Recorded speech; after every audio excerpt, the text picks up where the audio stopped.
Hello and welcome into this week's episode of the Everyday Strength Podcast. I'm your host, Anthony Hagley. In today's episode, we are breaking down plyometrics and what the difference is between a plyometric and a jump, how plyometrics work, how do they make you better, why do they matter in a training program, and more so than just performance, but also for longevity, for your health, for your efficiency, in terms of movement quality, and ultimately just how you age and how you move as you age. So today, that's what we're going to break down: jumps, plyometrics, what the science says. And then I want to also discuss how to build out a progression safely and how this ultimately can fit into a hybrid or a conjugate style of training, especially if you are a hybrid athlete who also incorporates a lot of run volume into your programming. So first and foremost, let's set the foundation on what plyometrics actually are. We're going to define them and separate some of what you might have heard or seen, or what the general consensus is of the average fitness influencer online, okay, about what plyometrics are and what they truly are. What are they actually? What is their purpose? How do they serve a role in your training program? So first and foremost, they are about one thing, and that is using the stretch-shortening cycle. This is that rapid transition between the eccentric phase of the movement and the concentric phase. Basically, think about loading a spring and then rapidly unloading it, right? You pull and you stretch that string, and then you release it, and it springs back, right? Same thing that's happening here. Your tendons that connect your muscles to your bones, they are acting as a spring. And so we are going to try and train that using plyometric movements. When you jump, you drop off a box, or you jump in the air and then come back down and land, and you go to jump again, right? That rebound. That's your muscles and your tendons using that stored elastic energy. And the faster that you are able to complete that reversal, the more power that you can then generate from that. And we can train this, right? We can make the tendons more elastic. We can make them stiffer, right? Not every jump is a plyometric, okay? A box jump, not a plyometric. A depth jump with no rebound is not a plyometric. A standing counter movement jump, a broad jump, whatever it might be. If there is no rebound, then it's not a true plyometric. That's more of a strength movement. It's more of a power movement for sure. And they definitely serve their place. But don't think about it as a plyometric in that traditional sense. There's no elasticity there. That's where plyos come into play. True plyometric work trains the neuromuscular system and your tendons and your muscles to fire fast and coordinate much more efficiently. Okay, this is where that comes in. Right, so whenever you are using plyometrics, you're improving your tendon stiffness, your ability to produce force, and that rate of force development, how quickly you can generate that. And then also your neural drive, teaching the brain to fire to the muscles that they need to work fast, okay? From an aging and a longevity perspective, all things fade with age, right? But especially power and that fast twitch. We start to lose fast twitch muscle fibers as we age. And so this is something that if you're 30, 40, 50 years old and you are still training, you still have high performance goals, you need to incorporate plyometrics into your programming, just because you start to lose that very rapidly as you get older. Okay, so we need to train them to make sure that we maintain them and retain those abilities. Again, this isn't cardio. This isn't conditioning. If you're getting out of breath doing a bunch of plyometric work, it's not really serving its purpose. The goal of plyometrics should be to develop power. Just like whenever we train sprints, we are training to get faster, not get more tired. Right? We want to make sure that we are resting in between sets. We want to make sure that we're doing an appropriate amount of volume, an appropriate amount of distance anytime we're sprinting. Same thing with plyometrics, right? Box jumps. You'll see this all the time, that people will program, 25 box jumps as a way to develop explosive power. The third, the fourth, the fifth, as we continue going on into those box jumps, you're really losing the whole purpose of why you're doing that movement. Okay, it's no longer about power. It's no longer about developing strength and explosiveness. It's about just getting through the movement. Injury risk goes up. Whenever we do this type of stuff, okay, we lose control. We start to lose our rhythm. That's what plyometrics are. They are all about control. They're all about rhythm. They're all about technique and doing things in an appropriate manner and not just doing it to get tired. Okay. So now why should you, the listener, as an everyday athlete, why should you care about adding this in? Okay. You might be thinking, I'm not a track athlete. Why do I need to be able to jump? Why do I need to be able to hurdle? Okay. Again, because as we age, we don't just lose strength, but we lose power. We lose our muscle, but we lose a lot of that explosiveness. Okay, that ability to move quickly, to be able to react, to absorb and redirect force throughout the body. Training plyometrics keeps your nervous system sharp and your tissues more resilient as you age. They're almost an essential here. They also improve your coordination and they reinforce the athletic movement patterns of landing, decelerating, reacting to an object or to a, something that's in your way. Okay, you don't need to be able to dunk. Right? You just need to be able to move better. Be able to sprint with your kids. Be able to quickly change direction to avoid something, right? Without pulling a hamstring or tweaking your knee or rolling an ankle. Right, you're going to feel lighter on your feet during your runs, during your lifts, even during your conditioning. This will aid in your conditioning, but plyometric work is not conditioning. Keep that in mind. Just because you get older doesn't mean that you need to stop jumping. Doesn't mean that you need to stop lifting. But you get older when you stop jumping, when you stop lifting. So we want to fight that, right? And that's why we're going to train this. Like it or not, we are all getting older. We're all aging. As we're sitting here, we're aging, okay?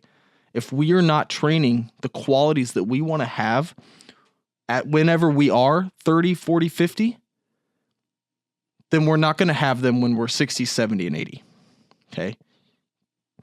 Keep that in mind. So now, again, back to plyometrics for that hybrid athlete.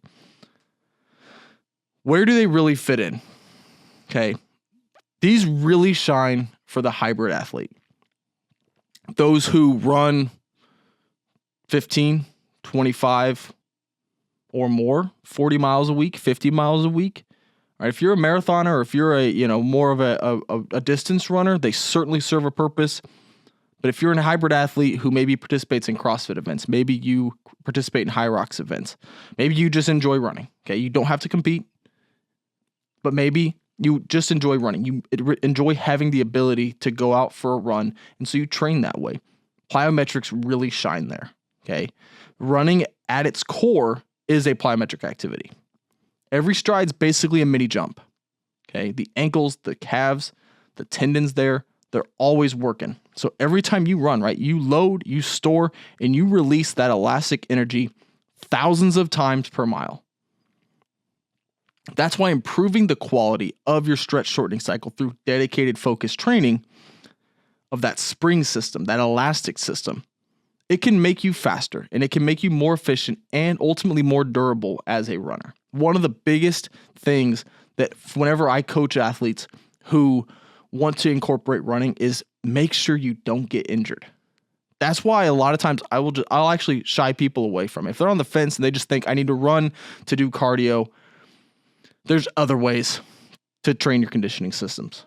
We don't need to run. If you want to run, then we're going to do it appropriately. But if you don't want to run, you just feel like you need to, then you're opening up a lot of room for injury.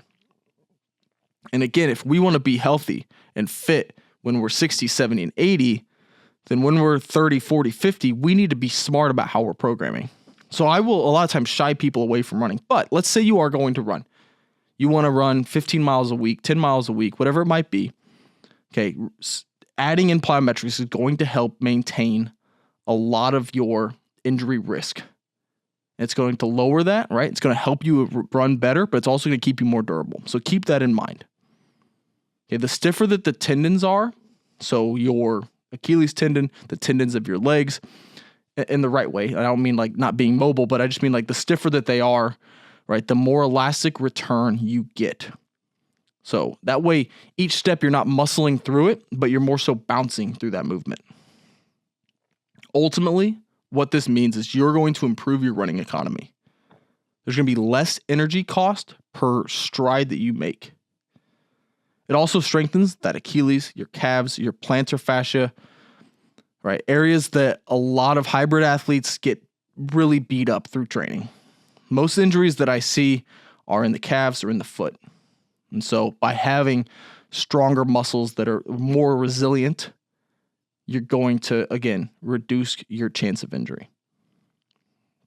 From the performance side, what this means is you get better ground contact times and quicker stride turnovers. So you can have a quicker cadence, right? Your foot is on the ground for a shorter duration. You can run faster then. We're going to reduce our overuse injuries, and we're training the tissues to handle the forces that they already face while running. And then ultimately, it helps to bridge what you do inside the gym with the real world movement efficiency.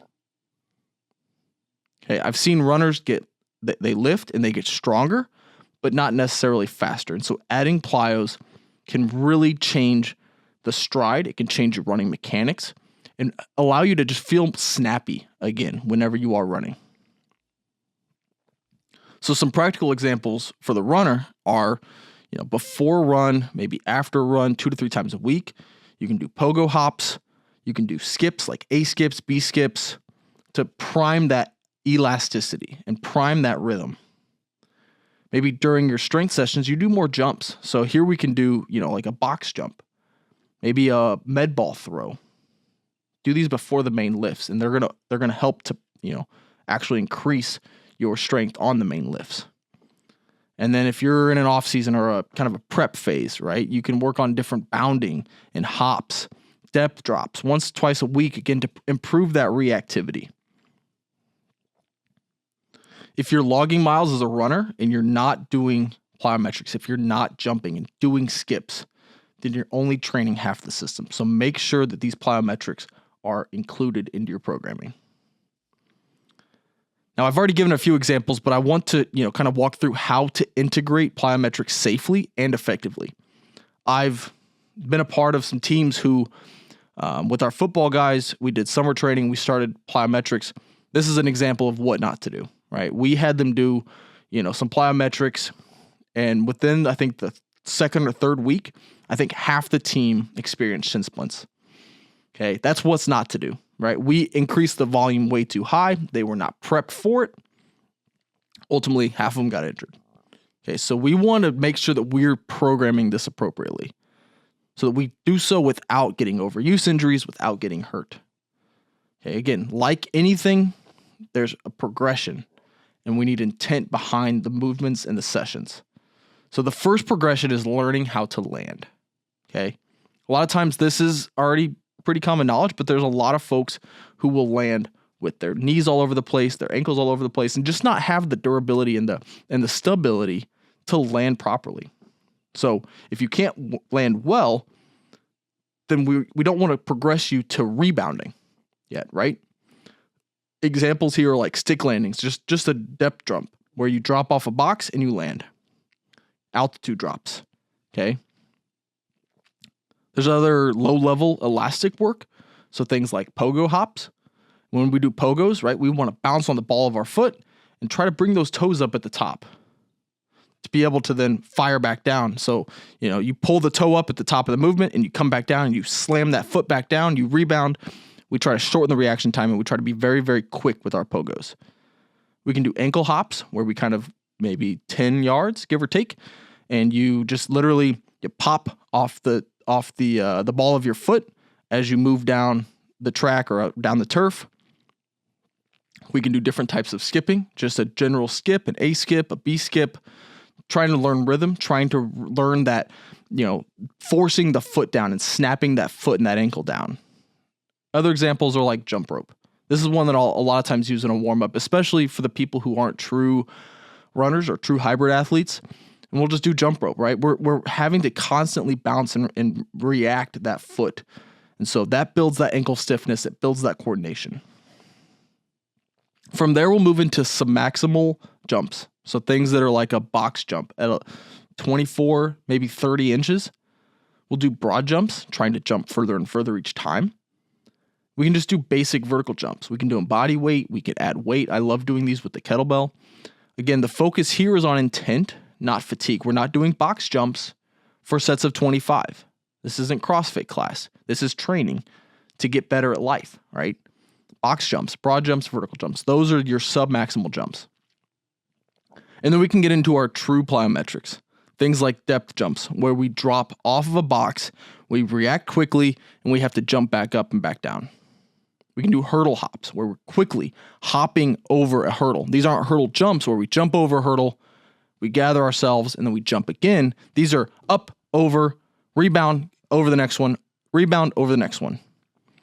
And then single leg bounds, where you literally are just bounding down a 20 to 30 yard, turf surface or driveway or the front yard, wherever you have access to this, right? We're single leg bounding. But we only want to do these when we've mastered the landing, the low level elastic work, and the submaximal jumps. Going back to my example of how I misused these with our football guys, right? We want to focus on our volume and our frequency and make sure that we're doing enough volume to get the adaptation, but not too much that we start too much too soon. So we want to start small. And how we measure this is in terms of total ground contacts. So a good starting spot is 20 to 40 total ground contacts once per week. And then over time, as we've built up adaptations and we've progressed, we can then build to 80 to 100 for more of your intermediate athlete.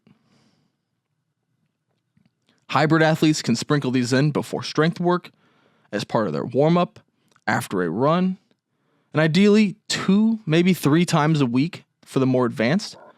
That's enough sessions, right? We only need about 5, maybe 10 minutes of total work here. And that includes your warm-up, that includes the full session. The surface is an important element. So I mentioned doing these in the road. You can absolutely do that if that's all you have access to. But the best is going to be on a turf track, a turf field, rubber gym flooring, or even your front yard. You can use your grass. Okay, we want to avoid concrete. We want to avoid asphalt as much as possible because that just saves the knees and the Achilles, and it saves your shins too. Now, there are a number of common mistakes that I've seen, that I've witnessed. So I want to talk about what not to do with plyometrics, because when they are done wrong, and I've seen them done wrong, they can certainly do a lot more harm than good. So the first is turning it into conditioning. Again, 25 box jumps for time. That's not plyometric training. That is conditioning. We want to gather ourselves, catch our breath, be fresh for the sets that we're doing. The other element is just poor technique, poor landings, having the knees and the ankles collapse, being loud. We want to be soft. We want to be quiet whenever we're landing, whenever we're going through these.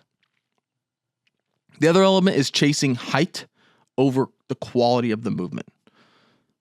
Go back to that box jump example. I know box jumps are not a plyometric, but let's go back to the box jumps. Let's say, you put a 45-inch box and you're going to jump up there. Yes, you might be able to do that, but are you truly getting the best benefit out of it? Because now at this point, we're having to use our hip flexors way more. We're having to use our core and our trunk to pull our legs up and land on top of that box, when we could have done a 24 or 30-inch box and been able to do that box jump just fine. Other elements are ignoring the tissue tolerance. And that means like doing more high-intensity plyos without having enough strength in terms of whether it be squat, deadlift, just the required amount of strength to then be able to progress and graduate into doing true plyometric work. And then the last one is doing these later in a workout when you're already fatigued. This is a powerful movement. It's an explosive movement. And so we want to do them explosively. That's why, with a strength workout, I'm going to program these at the beginning of the session. I might program them paired with a main lift. You might do a heavy back squat and then a plyometric movement. There's certainly ways that you can use contrast training to do that. But ideally, we don't want to do them at the end because the fatigue is just ultimately going to destroy the quality of the movement that you're doing. So make sure that you prioritize your quality, the control of the movement, end every set with the same posture that you started with, and think in your head, quiet, fast, and controlled. They should look clean. They shouldn't look chaotic. Now let's go through some practical examples. So for a strength-focused athlete, if we're doing these as a warm-up, okay, we can do basic pogos. Maybe 3 sets of 10 pogos. We can do a main plyo, like 3x5 box jumps, 3x3 broad jumps. We can pair these with squats. We can pair these with deadlifts. If you're a hybrid athlete, you can do them in a warm-up, again, using pogo hops, A-skips. You can do jumps during your strength workout. So 3x20 meter bounds, 3x5 box jumps, 3x10 med ball chest passes. We will follow our tempo work, our tempo runs, and our aerobic intervals later in the day. So we'll separate our plyo session out from it if we're going to do more of a jump with the strength work. And we can also integrate these into that running warm-up. So we can do 2 sets of 10 pogos. We can do an A-skip into a bound. We can do 3 sets of 10-meter accelerations. So you don't need a true plyo day, but integrate them into your workouts, into your runs, into your strength sessions, into your conditioning sessions. Just a few smart jump drills a couple times a week is truly all you need. So to wrap up this episode and summarize a little bit, right? Plyometrics build the bridge between the strength and your movement and your athletic movement. They teach your body how to apply force quickly, and that's where your real athleticism lives. Okay, whether you're a hybrid athlete, a runner, a cyclist, a busy dad who's just trying to stay capable and be able to move well over the over their lifespan, okay, jump training deserves a place within your program. Every single program that I write includes plyometrics or jumps in some form of it or another, at least 2 days a week. We train it for the lower body, we train it for the upper body. It's always in there, whether at the beginning of the workout or paired with that main lift. Strength is your engine. Okay, we've talked a little bit about the minimum standard strengths. Plyometrics are then that transmission. Okay, they determine how efficiently you can use the strength and the muscle that you have built. So that wraps up today's episode. If you found this episode interesting, helpful in any way, make sure that you share it with a friend and leave a review. You can always tune in to Spotify, YouTube, Apple Podcasts to catch your latest episodes.